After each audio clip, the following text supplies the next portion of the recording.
ide pokoknya, gagasan utamanya, ide pokoknya. Paragraf 3, gagasan dan ide pokoknya akan Pak Ari paparkan. Wes, ini poso, jangan mengundang orang marah. Pak Ari tidak terbiasa ngajar di kelasnya rame. Kalau nanti kalian rame dan saya tahu itu kelas berapa, pelajaran matematika di kelas Pak Ari sendiri yang ngajar.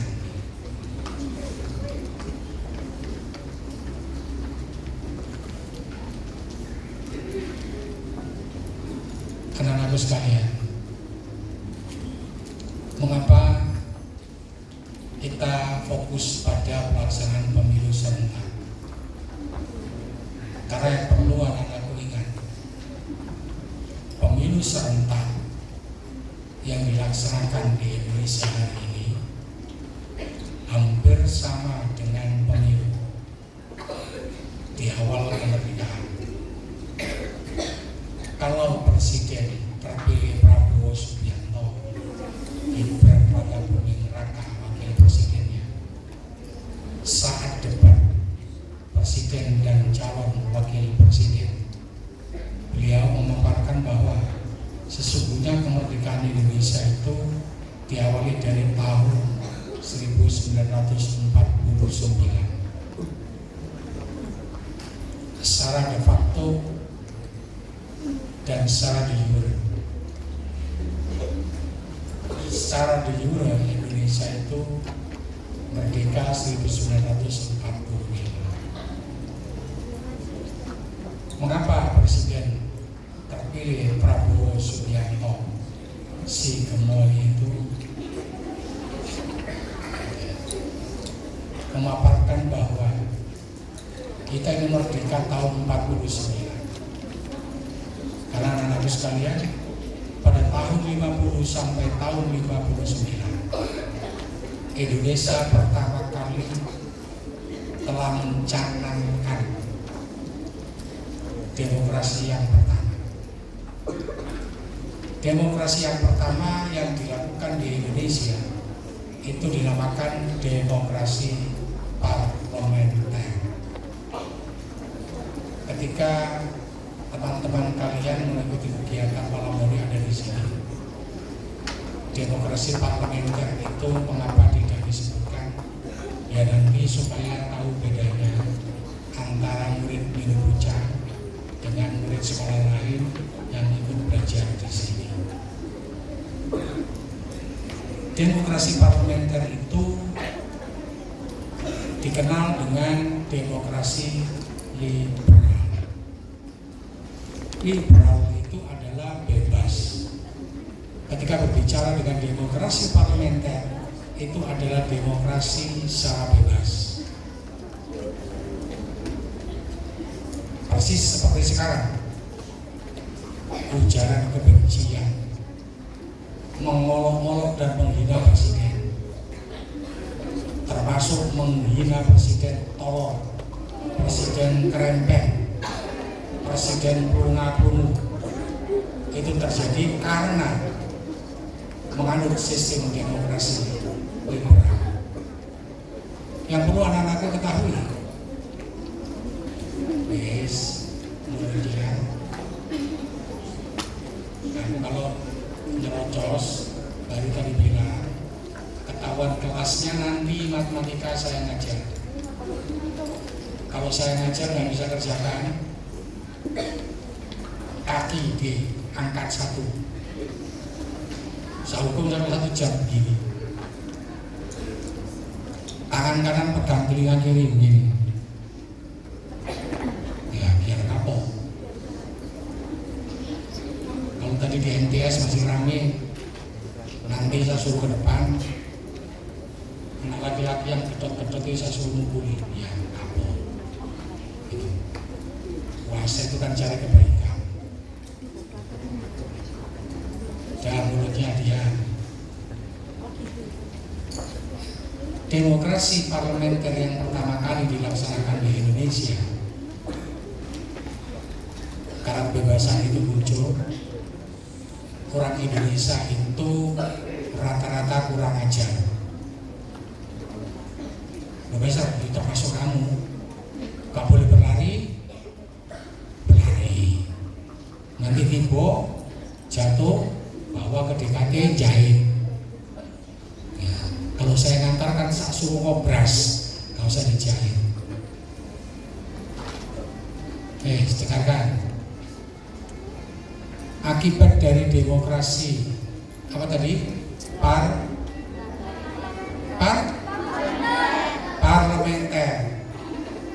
Parlementer atau demokrasi liberal. Maka kebebasan itu diekspresikan oleh bangsa Indonesia sebebas-bebasnya, sehingga muncul pemberontakan 48 pemberontakan PKI oleh Muso ada di Madiun, pemberontakan DITII, pemberontakan Permesta, pemberontakan demi pemberontakan terjadi ketika dilaksanakan demokrasi apa tadi? Parlementer.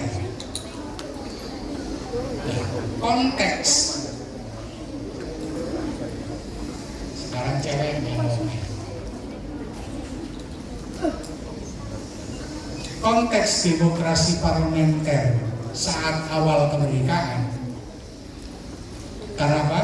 Yang dicontoh demokrasi parlementer itu adalah demokrasi di negara-negara barat dan Amerika Serikat. Demokrasi yang dilaksanakan di Indonesia saat ini kembali lagi nyontek juga demokrasi yang dilaksanakan di Amerika Serikat. Sehingga orang tanpa aturan, mulutnya tanpa dijaga, menghina presiden seenak dengkulnya. Demo berjilid-jilid. Presiden mau dimakjulkan. Tahu dimakjulkan? Dimakjulkan itu presiden mau diturunkan. Ini kalau terus-menerus dilakukan seperti ini, maka yang jelas Indonesia ini gak bakalan akan jadi negara maju. Itulah anak-anakku sekalian, alasan pentingnya mengapa kita perlu memberikan saran. Kesimpulan dan saran itu nanti akan kita kumpulkan ke DPR RI. Keluarga besar Jalan Jimbolo ini pernah buat rekor. Rekornya apa Pak Ari? Membuat Eptanas. Apa Eptanas itu? Evaluasi belajar tahap akhir ujian negara.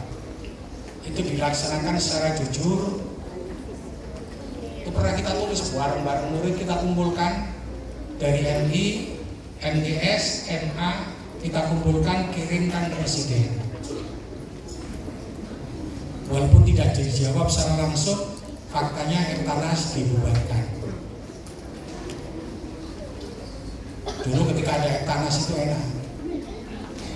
Anak yang sekolah di pinggir-pinggir desa-desa itu nilainya hampir 100. Soalnya mengerjakan gurunya. Murid yang benar-benar mikir nilainya tidak sampai 100. Itulah anak-anakku sekalian, maka tugas proyek di semester ini, dengarkan telinganya, topik atau tema atau judul,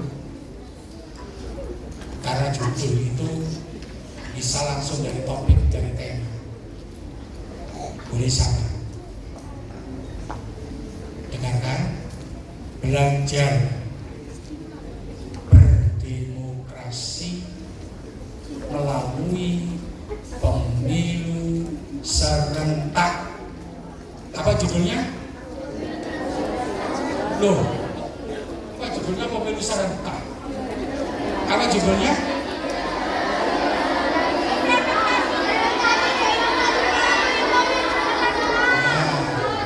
Belajar berdemokrasi melalui pemilu serentak. Gua buku ya males tulis sih.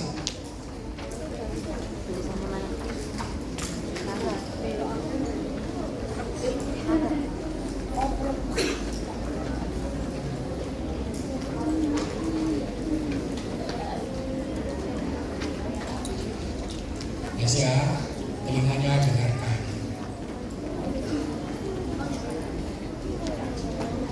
Latar belakang masalah.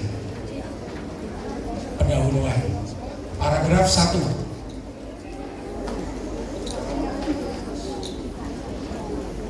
Ide pokoknya, gagasan utamanya, Pak Hari jelaskan ide pokok gagasan utama. Setelah itu Pak Hari memberikan penjelasan dengan harapan nanti kalian susun sendiri dalam bentuk paragraf.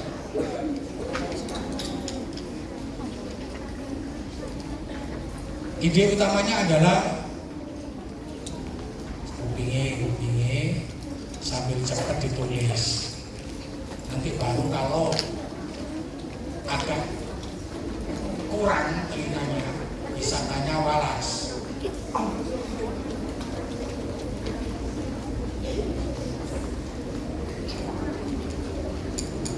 Apa ide pokoknya? Ide pokok ke-1 berisi syarat berdirinya suatu negara.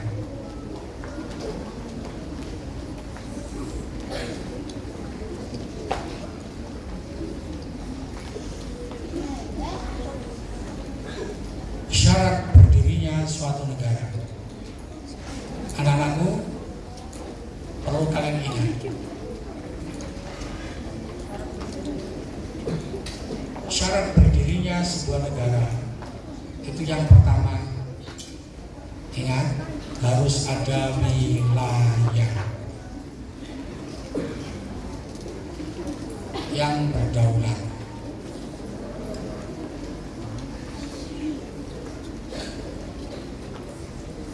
Kalau Palestina itu sama Israel nggak mau mengakui. Seperti saat ini, negara yang masih belum mengakui Indonesia secara real itu adalah Amerika, termasuk Presiden terpilih si Gemoy tadi.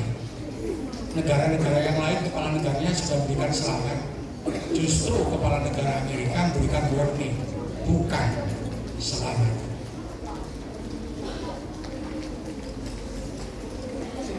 Cek, ada wilayah yang berdaulat. Maka sekali kok ada kata-kata berdaulat.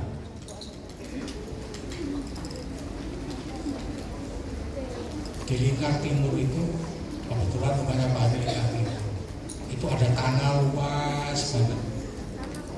Tiba-tiba kalian mendirikan rumah sederhana dari sana. Kamu dirikan.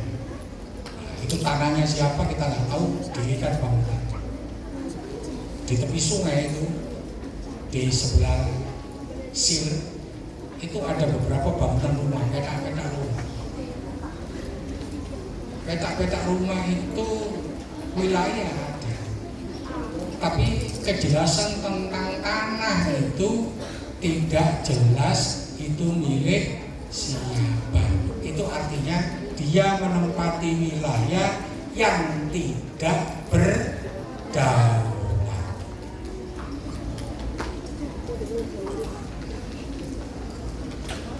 Ada wilayah yang berdaulat. Yang kedua, ingat, titik kulminasi perjuangan bangsa Indonesia itu tepatnya pada tanggal 17 Agustus 1945. Sebelum deklarasi teks proklamasi itu dibaca, sampai dilakukan proses penculikan Presiden Soekarno dan Muhammad Hatta oleh para pemuda Indonesia. untuk dipaksa membacakan teks proklamasi ini.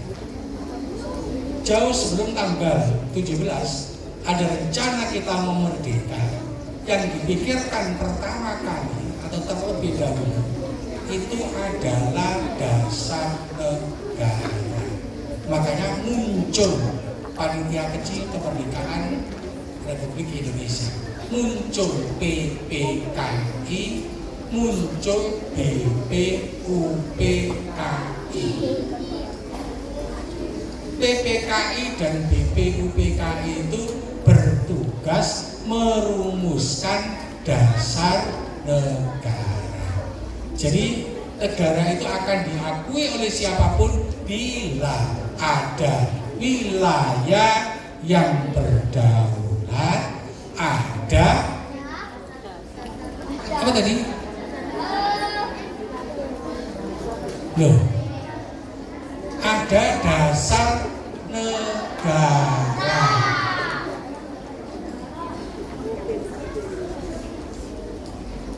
Yang ketiga, ada wilayah yang berdaulat, ada dasar negara. Terus yang ketiga Pak Ari apa? Ada pemimpin, ada yang bertanda tangan.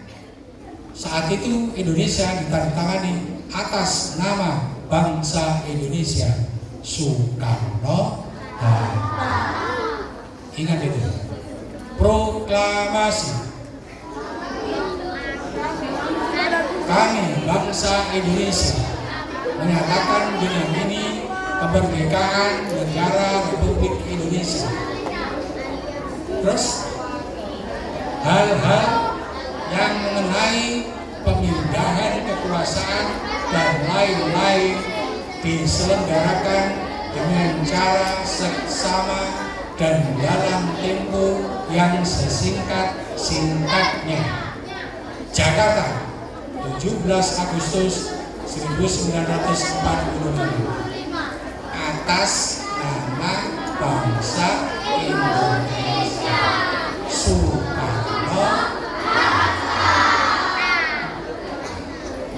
Itu ada pemimpin.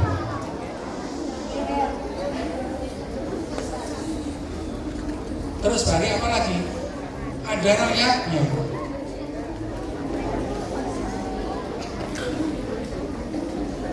Kalau kalian sedang berlibur, nggak usah jauh-jauh ke Pulau Lusi.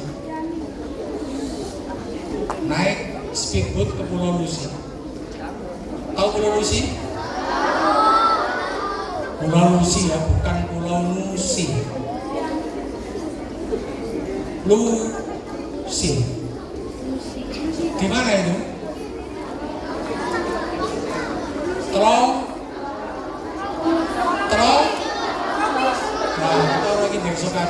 Senengane nang Jogja, tapi di daerahnya sendiri nggak tahu. Bocor.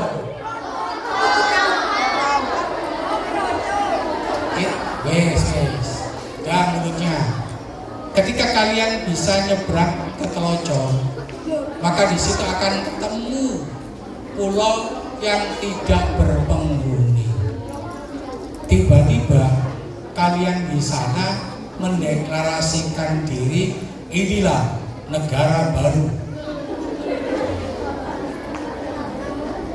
yang ibu kotanya ada di Telocor, Pulau Lusi. Terus penduduknya siapa? Nah, penduduknya ular, kalajengking. Itu penduduknya.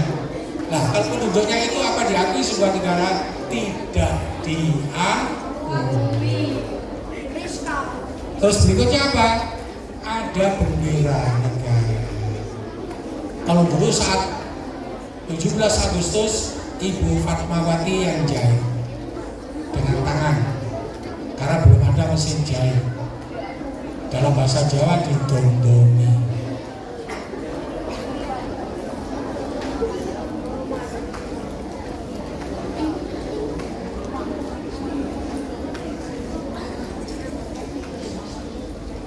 sudah mulai saya lirik dia.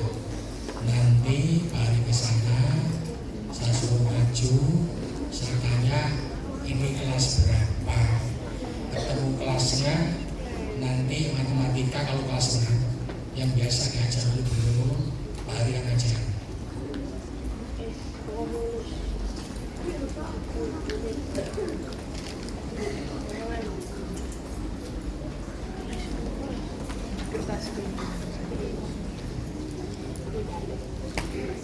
Ada bendera negara.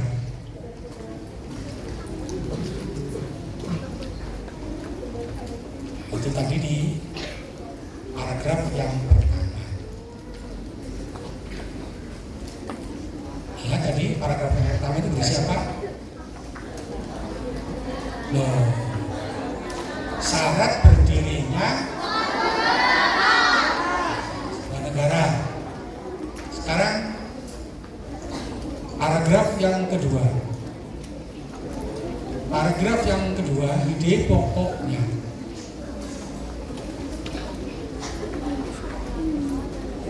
Macam-macam demokrasi yang ada di Indonesia.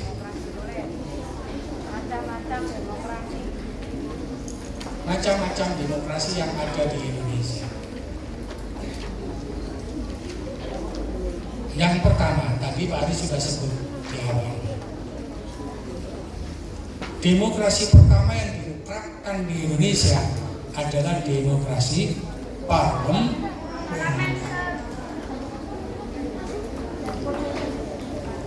Demokrasi parlementer itu juga disebut sebagai demokrasi liberal.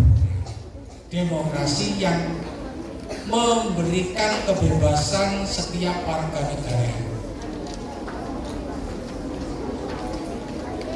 Apapun yang dilakukan oleh warga negara diberikan kebebasan.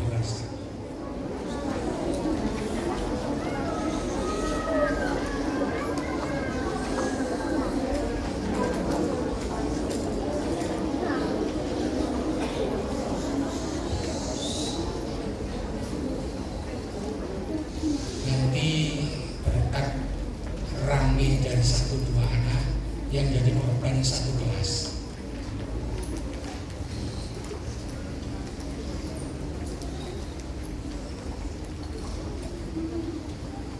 Mari lanjutkan.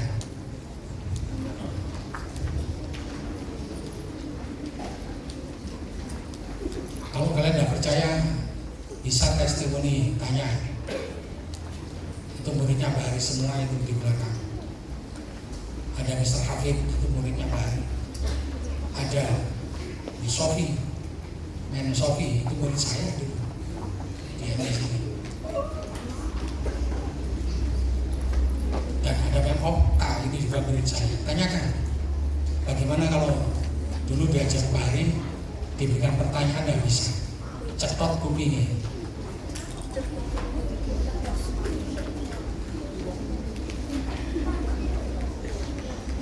Paragraf kedua, Pak Ari akan lanjutkan. Demokrasi liberal yang dianggap bangsa Indonesia saat itu ugal-ugalan. Pemberontakan terjadi ada di mana-mana. Sampai muncul gerakan 30 September PKI pengen menggantikan dasar negara Republik Indonesia dengan paham komunis.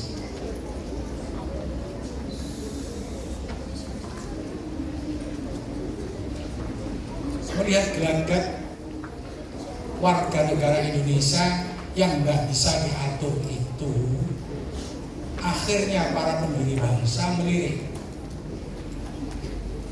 kok enak ya negara seperti RRC, seperti Korea Utara, seperti negeri paman Putin Rusia,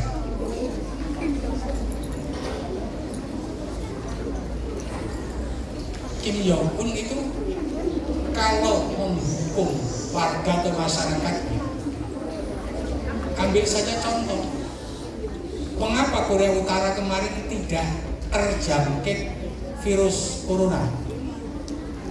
Karena begitu ditemukan satu warga terserang virus COVID dipanggil langsung ke siapa lagi kena dor.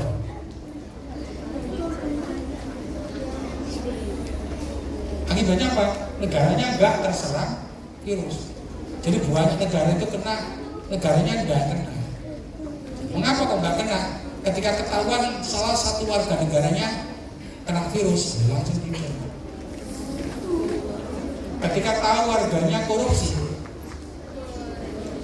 Kim Jong Un diajak itu menterinya digandeng, diajak jalan santai-santai. Ketika menteri ini sudah menginjak pada plat besi, Kim Jong Un menginjak pedal, langsung plat besinya terbuka, orangnya masuk, keprosok masuk ke dalam, dan di dalamnya itu bukan berisi buaya. Alasan kalau dimakan buaya enak, kepala di sini elok langsung mati.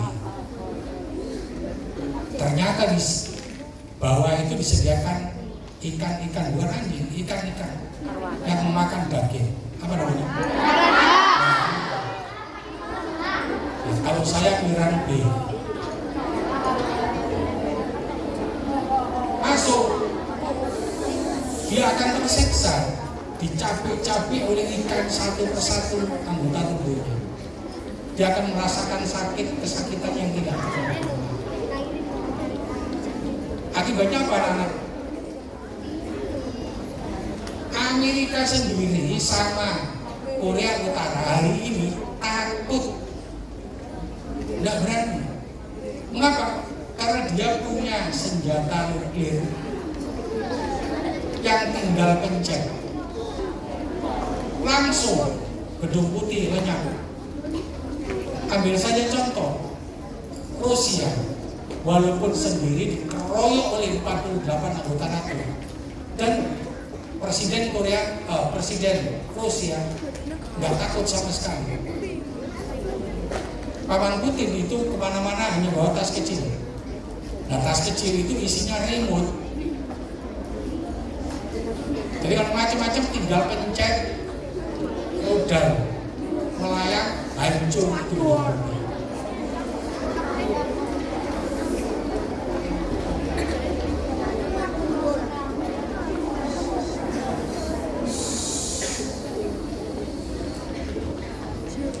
Sama-sama puasanya. Kamu berdiam diri, duduk, itu sudah dinilai etika. Jangan batalkan itikaf kamu dengan ocehan dan omelan mulutmu. Mari lanjutkan. Demokrasi terpimpin yang dilaksanakan oleh negara-negara komunis hari ini, nggak ada satu negara pun yang mampu menyaingi Cina. Pertumbuhan ekonomi tertinggi dunia dipegang oleh Cina. Mobil tercanggih di dunia, ya, dimenangkan oleh Cina. BYD yang sekarang masuk di Indonesia,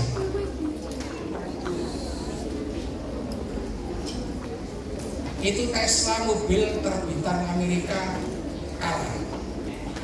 Mercy kalah. Jadi apapun energi yang diciptakan, mobil yang diciptakan oleh negara-negara Barat dan negara Eropa, itu kalah dengan Cina. Mengapa bisa begitu? Karena di Cina tidak mengenal Google, di Cina tidak mengenal YouTube.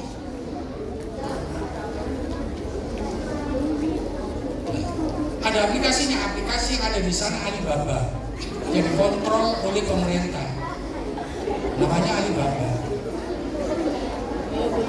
Karena ketika Pak Hari berbicara dengan anak-anak boarding, itu sebut orang Indonesia ini pada kerasukan setan cemek.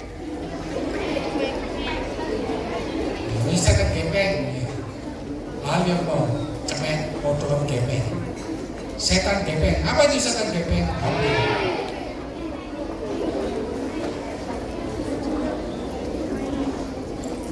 Nanti madrasah akan membuat regulasi. Regulasinya apa? Akan memberikan layanan aduan dari orang tua murid.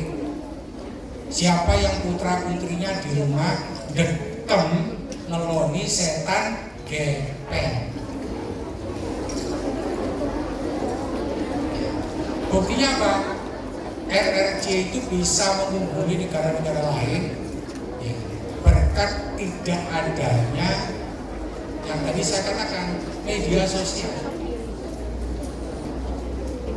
RRC itu ada TikTok hanya dipakai untuk TikTok Shop. Berbeda dengan orang Indonesia. Ada TikTok dipakai untuk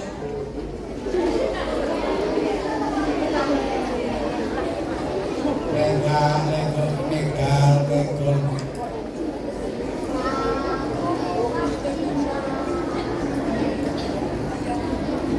Karena aplikasi TikTok itu terbitan dari Cina. Tapi di sana dikontrol betul.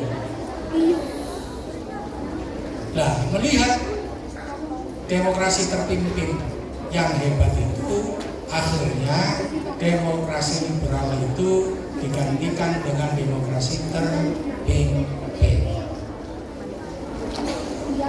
Kapan hari Indonesia melaksanakan demokrasi liberal dan demokrasi terpimpin itu?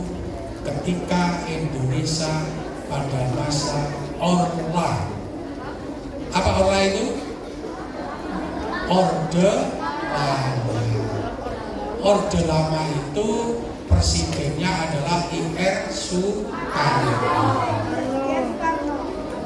I.R. Soekarno. Kelemahan dari demokrasi terpimpin itu Presiden Republik Indonesia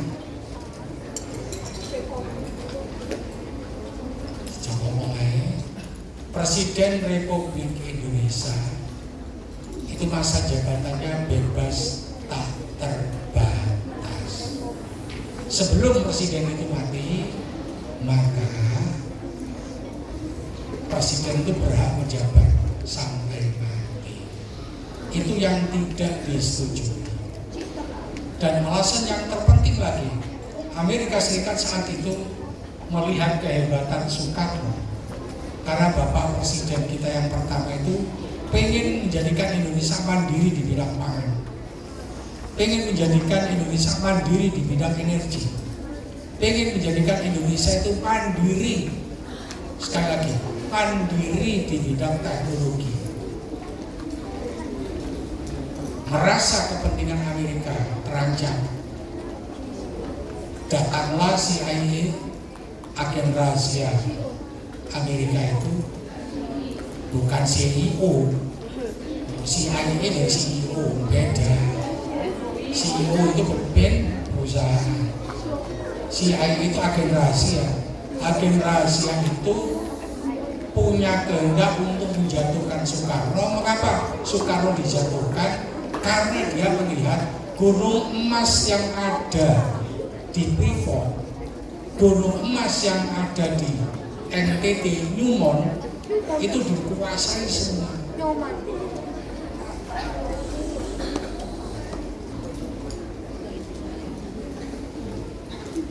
Apa yang diomongkan Pak Hari itu tidak perlu dipleset-plesetkan. Newmont dikira orang yang dipleset-pleset dong, ini tak cekel, tak geduk no tekel.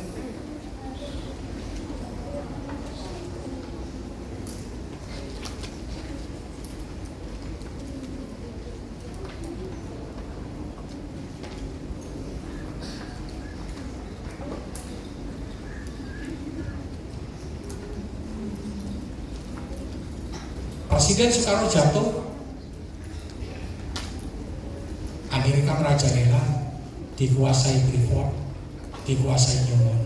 Newmont sekarang ditinggalkan, hanya meninggalkan lubang.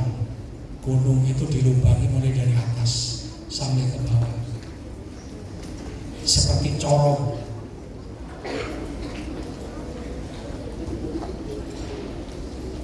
emas yang ada di Freeport itu diambil semua, Indonesia hanya mendapat bagian.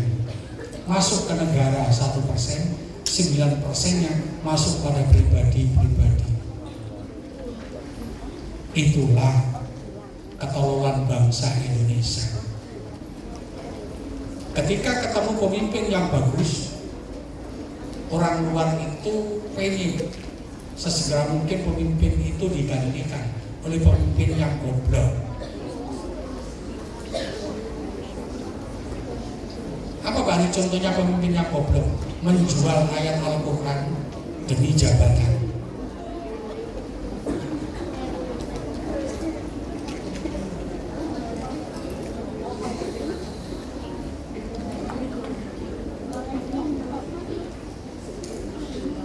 Dari demokrasi terpimpin, ketika Presiden Soekarno terpilih, digantikan oleh Presiden Soeharto dengan mengandalkan demokrasi Pancasila. Landasan yuridis dari demokrasi Pancasila, pelaksanaan demokrasi Pancasila itu adalah sila keempat, kerakyatan yang dipimpin oleh hikmat kebijaksanaan dalam permusyawaratan perwakilan. Jadi kita ini diwakili oleh wakil-wakil yang dipilih melalui pemilu, anggota dewan, DPR pusat, DPR D tingkat 1, DPRD tingkat 2, dan utusan daerah. Utusan daerah itu nanti kalau sudah terpilih bergabung dengan DPR terpilih akan menjadi MPR. Apa? MPR, Majelis Permusyawaratan Rakyat. Nah, dulu presiden dan wakil presiden saat demokrasi Pancasila itu diangkat dan dipilih oleh MPR. Ingat, MPR itu terdiri dari DPR pusat dengan utusan daerah.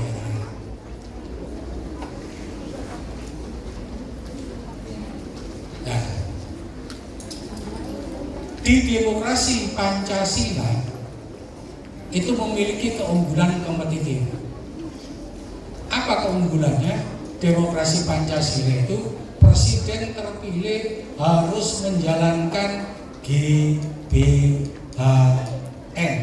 yang dibuat oleh MPR. Apa tadi? GBHN, garis besar haluan negara.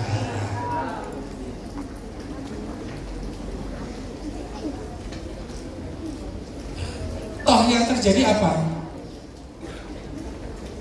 Lunturnya demokrasi terpimpin digantikan demokrasi Pancasila juga sama. Presiden itu bercokol, Presiden Soeharto sampai 32 tahun. Runtuhnya Presiden Soeharto itu akibat krisis ekonomi dunia. Pernah di Indonesia ini $1 Amerika itu senilai 38.000. Jadi nilai mata uang kita amat sangat jatuh. Makanya dikatakan krisis. Dari krisis itu akhirnya Pak Harto turun. Bergantilah dengan demokrasi di orde reformasi. Ketua MPR saat itu dipimpin oleh Profesor Dr. Amin Rais. Amin Rais itu temannya Bu Sambang PST.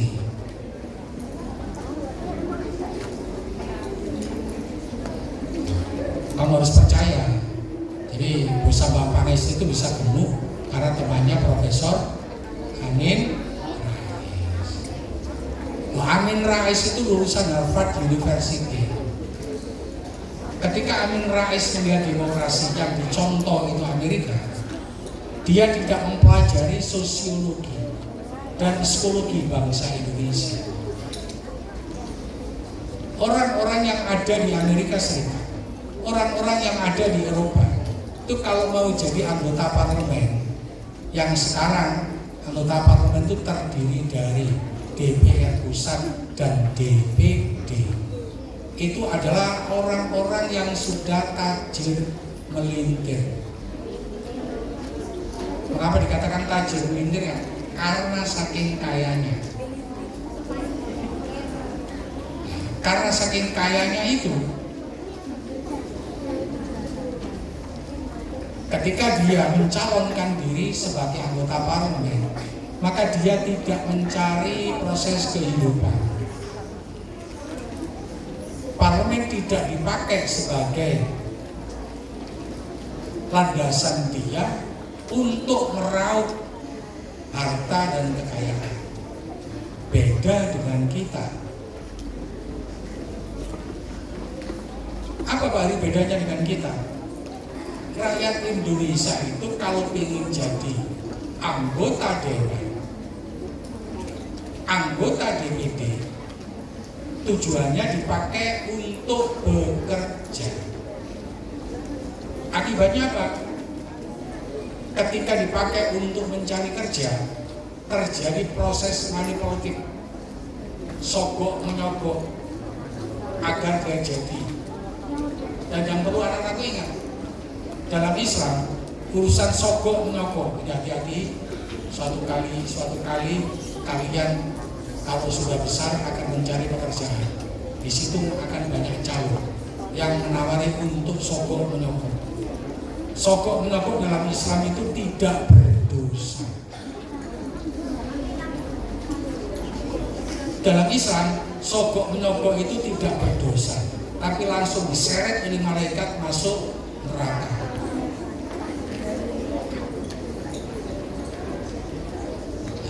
Proses ini berlangsung sampai saat ini.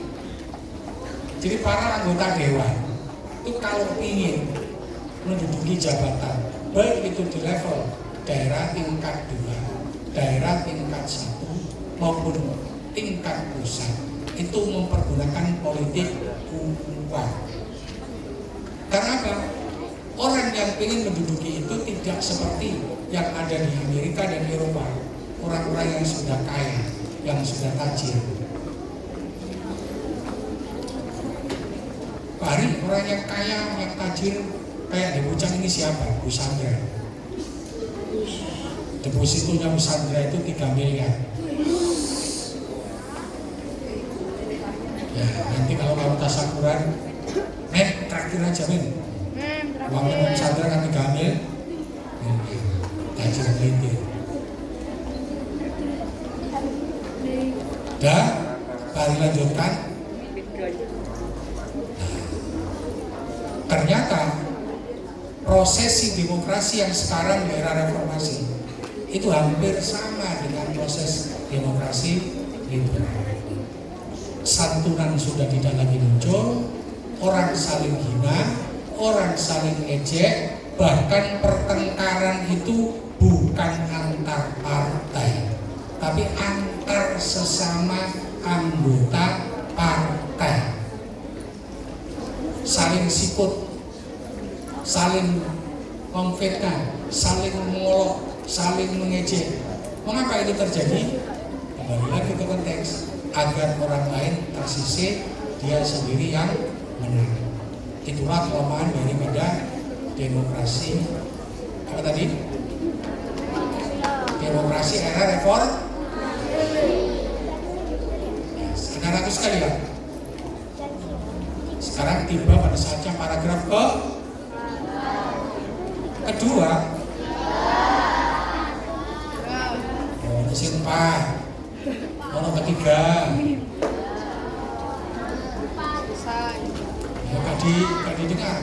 Paragraf yang pertama tentang syarat berdirinya negara. Paragraf kedua tentang terus. Paragraf yang ketiga tentang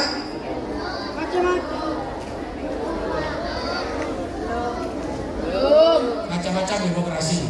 Paragraf yang ketiga tentang, dengarkan telinganya. Apa paragraf yang ketiga itu?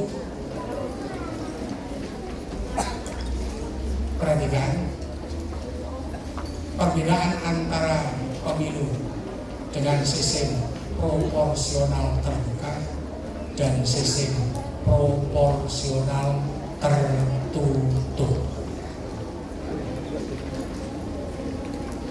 Awal berdirinya demokrasi di era reformasi, pemilu itu dilaksanakan dengan sistem proporsional tertutup. Orang tinggal nyoblos partai, yang menentukan dan yang memilih partai itu sendiri. Akhirnya ada salah satu tokoh dari Sidoarjo, fenomenal itu orang itu, dan kebetulan tempat tinggalnya ada di Krayan. Ada yang namanya Krayan.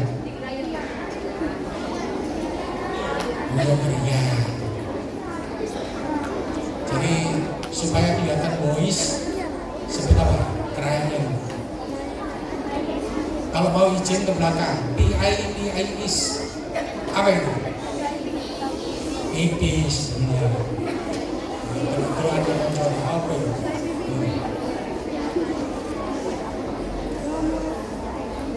Menggugat melalui Mahkamah Konstitusi. Apa yang digugat itu? Yaitu tentang sistem proporsional tertutup itu untuk digantikan dengan sistem proporsional terbuka. Saat itu ketua MK, apa MK itu? Mahkamah Konstitusi, dipimpin oleh Profesor Dr. Mahfud MD. Setelah Profesor Dr. Mahfud MD tidak jadi ketua MK, dia melihat sistem demokrasi dengan proporsional terbuka itu tidak mendidik anak bangsa. Polarisasi akan terjadi di masing-masing partai. Akibatnya apa? Sesama anggota partai itu saling ledek, saling olok, saling hina, saling fitnah. Profesor Mahfud MD mau melakukan sebentar yang berikutnya.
dengan dilakukannya sistem pemilihan proporsional terbuka dan pemilu dilaksanakan serentak, itu akhirnya pemilu pada tahun 2024 itu pemilu yang paling banyak memakan korban. Ketua PPS panitia laksana pemilu yang ada di masing-masing desa itu akan terbagi menjadi beberapa PPS. Ada yang meninggal dunia. Mengapa? Karena satu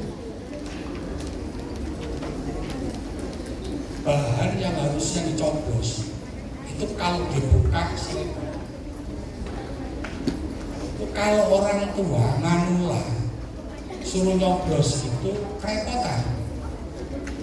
Jangankan orang tua, Pak Hari sendiri ketika habis nyoblos dilipat lagi, lipatannya harus sama dengan lipatan awal. Itu ada salah satu lipatan yang tidak sama. Akibatnya ketika dimasukkan, saya diingatkan oleh panitia yang ada di BPS itu, Pak Hari, lipatannya kebalik. Wis benar-benar dewi Pak, lu bodoh-bodoh dewi. Karena apa? Ya karena saking gelibetnya. Kejelibitan berikutnya, mengapa anggota KPPS itu sampai meninggal dunia? Karena dia bekerja mulai pagi tanpa tidur, nggak pakai sampai malam, kembali lagi ke pagi. Kalau anggota dalam satu RT atau RW itu banyak, sampai pagi lagi, itu baru selesai menghitung satu persatu. Akibatnya dari kelelahan itu menimbulkan korban jiwa. Dan ini yang sama sekali tidak pernah dipikir dan tidak pernah diperhitungkan. Sekarang muncul wacana akan mencoba merubah konsep demokrasi itu. Makanya tadi di judul kalian, belajar berdemokrasi melalui pemilu serentak. Sekarang paragraf keempat. Paragraf keempat berisikan tentang pokok pikiran utamanya adalah memperbandingkan demokrasi parlementer dengan demokrasi di era reformasi, atau bisa kita bandingkan memperbandingkan demokrasi Pancasila dengan demokrasi di era reformasi. Mana Pak Ari yang mau ditulis? Terserah, bisa kamu pilih. Kamu bisa pilih pokok pikiran utama yang pertama saya bacakan. Kalau nggak suka, ambil pokok pikiran saya kedua. Memperbandingkan. Ketika memperbandingkan, kita mencoba kelebihan dari demokrasi Pancasila dan demokrasi di era reformasi. Kelebihan yang pertama, proses pemilu jauh lebih cepat. Satu, kelebihannya. Kelebihan yang kedua, tidak membutuhkan biaya yang banyak. Pemilu dengan sistem yang dilakukan sekarang serentak itu, satu putaran saja bernilai 37 triliun. Nilai 37 triliun itu andai diberikan bakso, dan baksonya itu diguyurkan dari Sidoarjo itu sampai Malang sana bisa dipakai. Pak Ari panas, yo kalau nggak suka panas belikan es, malah jauh lebih baik karena harganya lebih murah. Yang ketiga,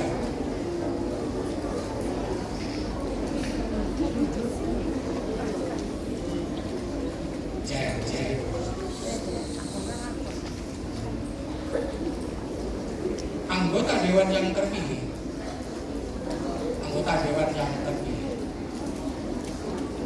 bila demokrasi Pancasila itu sesuai dengan keinginan dan kehendak partai.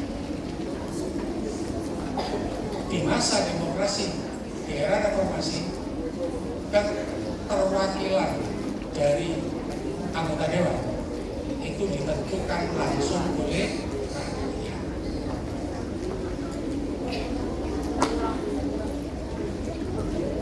Semua ada plus dan minusnya. Konsekuensinya, ketika orang mencalonkan diri sebagai caleg, maka dia harus mengeluarkan biaya yang tidak sedikit, puluhan miliar. Kalau nggak jadi, banyak anggota dewan yang tidak jadi stres, sudah terlanjur menyumbang paving ada di daerah tertentu. Ketika nggak jadi, pavingnya dibongkar kembali.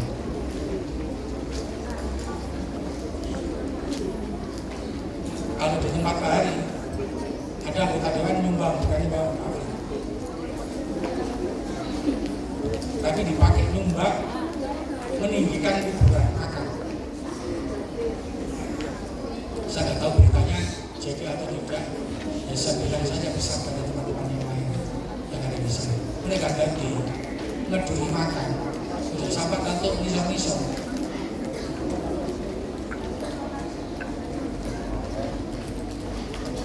Itu kalau kita mau memperbandingkan paragraf ke 5 per 6. Kalau tadi memperbandingkan, terus paragraf berikutnya proses pelaksanaan pemilu. Yang pertama, proses pelaksanaan pemilu itu DPR RI bersidang. DPR RI bersidang untuk memilih ketua KPU. Apa KPU itu? Komisi Pemilihan Umum. Setelah KPU terpilih, memilih lagi Bawaslu. Apa? Ya, Badan Pengawas Pemilu. Ketika ditemukan KPU dan Bawaslu tidak bisa bekerja, maka bisa dilanjutkan ke DKPP.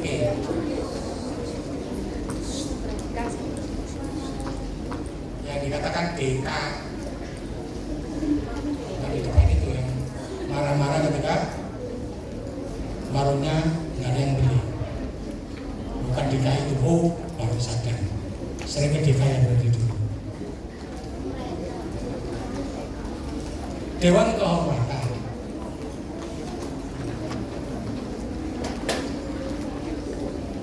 Pengawas Pemilu DKPP itu sidang akhir ke DKPP. Setelah kelengkapan selesai, baru KPU menentukan DCS, daftar calon sementara.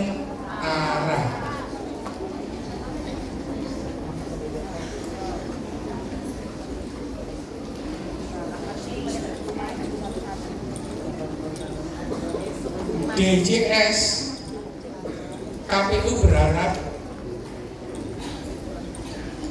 ketika ada calon-calon yang cacat mental diprotes oleh warga agar KPU mencoret. Tapi untuk periode ini di DPR Pusat itu ada 4 anggota dewan terpilih yang cacat moral. 1, narkoba. 2, terjerat kasus hukum korupsi.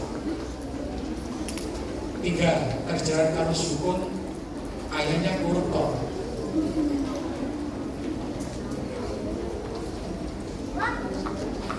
Yang keempat, apalagi ada salah satu calon terpilih itu yang cacat bukan hanya mental tapi cacat moral. Apa itu? Pernah menghamili artis. Itu kepilih. Yang salah siapa ini? Adanya DCS. Itu KPU berharap sebelum munculnya DCT. Apa DCT itu? Daftar calon tetap. Itu ada koreksi dari masyarakat. Ternyata apa? Masyarakat Indonesia diam-diam wahai, ayem-ayem wahai. Akibatnya orang yang cacat mental dan cacat moral itu terpilih menjadi anggotanya. Setelah DCT, DCS selesai, maka KPU melalui KPUD akan menjaring calon anggota legislatif di tingkat 2, di tingkat 1, dan di tingkat pusat. Setelah pendataan itu selesai, diumumkan. Nah, dalam proses pengumuman itu KPU berharap muncul lagi koreksi-koreksi. Ini anak-anak sekalian yang perlu anak-anakku ketahui. Kalau ditanya bagaimana proses pemilu itu, yaitu tadi diawali dari sidang anggota dewan untuk menentukan KPU, Bawaslu, apa lagi? DKPP. Kalau sengketa pemilu yang 2 hari lagi itu akan diumumkan. Apabila ada sengketa, maka sengketa pemilu itu harus dinaikkan ke MK, Mahkamah Konstitusi. Tugas Mahkamah Konstitusi itu memeriksa. Karena apa? Pemilu yang bisa dimenangkan apabila ada kecurangan itu harus masif, terstruktur. Waduh, apa itu masif terstruktur? Masif itu terjadi di banyak daerah. Terstruktur itu artinya kecurangan itu melalui tahapan-tahapan koordinator. Ada korban. Apakah itu bisa dibuktikan masif? Nah, di kita ini ada 258.000 TPS. Mau periksa sekian banyak TPS yang bakalan jadi. Ujung-ujungnya ketika terjadi proses itu tidak mungkin akan bisa menang orang-orang yang hatinya tidak bagus, pengen Indonesia nggak jadi negara maju.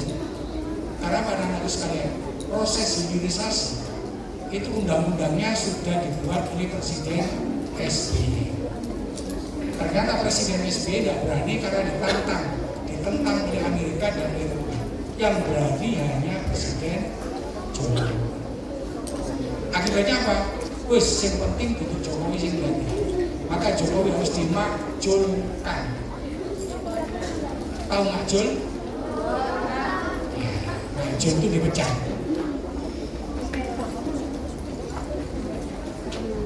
Kalau Pak Jul tahu? Pak Jul? Tahu ya? Ngajar apa? Pak Wahyu tahu? Ngajar apa Pak Wahyu? SBK juga. Saya tanya cewek-cewek, Pak Wahyu ganteng apa jelek? Kalau Pak Saiko, Pak Wahyu tanya cewek, Pak Wahyu ganteng apa jelek?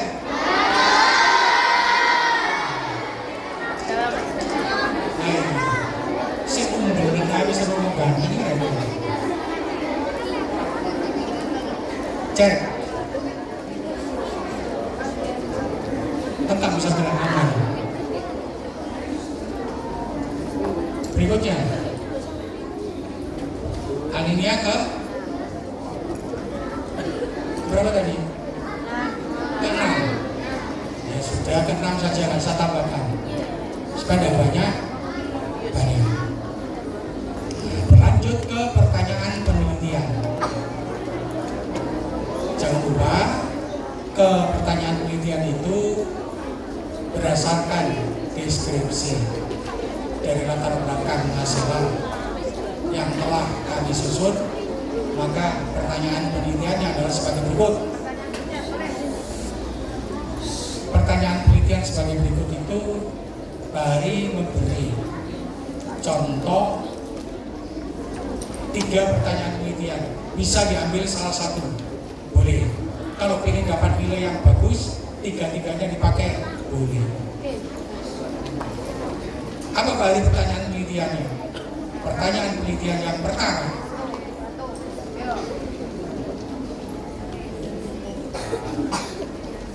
bagaimana cara? Wah, sudah pernah ikut? Ya? Belum? Ya, itu kok sudah tahu duluan? Tanya pada teman-teman yang ikut. Ya. Bagaimana cara pelaksanaan pemilu serentak yang bubar dan jurdil?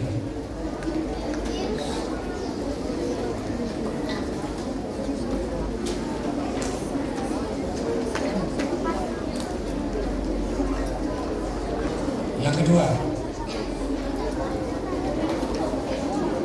di antara sistem demokrasi yang terjadi setelah Indonesia merdeka, demokrasi mana yang paling sesuai untuk diterapkan pada tahun 2029?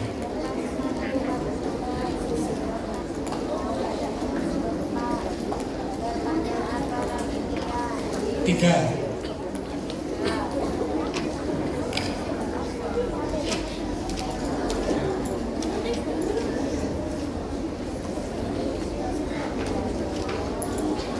apa penyebab kegagalan proses demokrasi yang terjadi di Indonesia?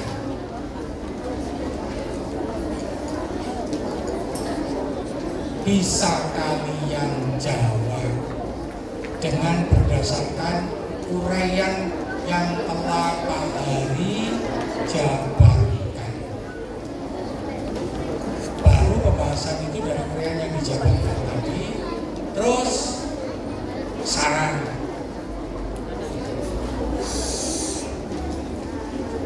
Bahari berikan contoh kalau mau memberikan saran.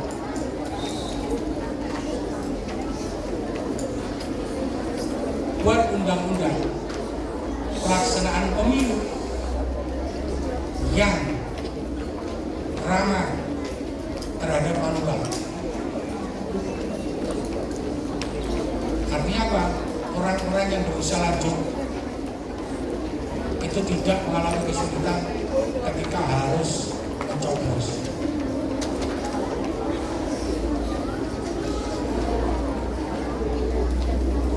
Berikutnya,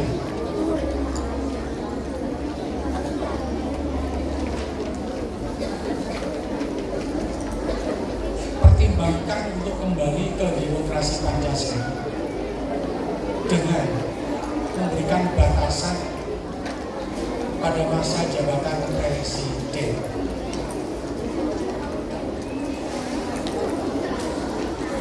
Tiga, rancang pelaksanaan demokrasi yang menghindarkan terjadinya polarisasi di antara warga bangsa.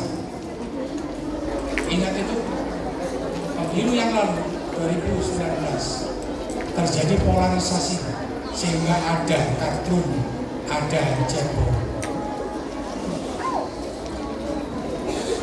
Polarisasi itu hilang, sekarang muncul polarisasi berikutnya yang dibalut dengan basis agama.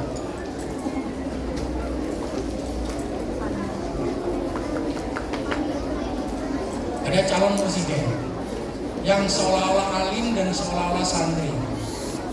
Ketika berbicara tentang Palestina, membela Palestina, disebarkan di media massa, di media sosial. Tapi ketika dia bertemu dengan Israel, ketemunya itu ada di Singapura, maka tidak disebarluaskan.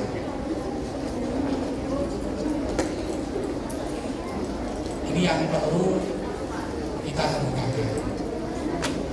Berikutnya lagi, kembalikan negara agar punya garis-garis besar haluan negara, punya GBHN, agar pembangunan itu berkelanjutan. Tidak ada di paslon nomor 1 ambil contoh perubahan ketika ditanya apa yang mau dirubah, nggak tahu dan nggak jelas. Itu saja dari saya. Kalau ada yang kurang jelasnya bisa tanya Walas. Kalau tanya Walas kurang puas bisa tanya saya. Di mana menemui Pak Ari? Pak Ari punya kantor. Tahu kan kantornya Pak Ari?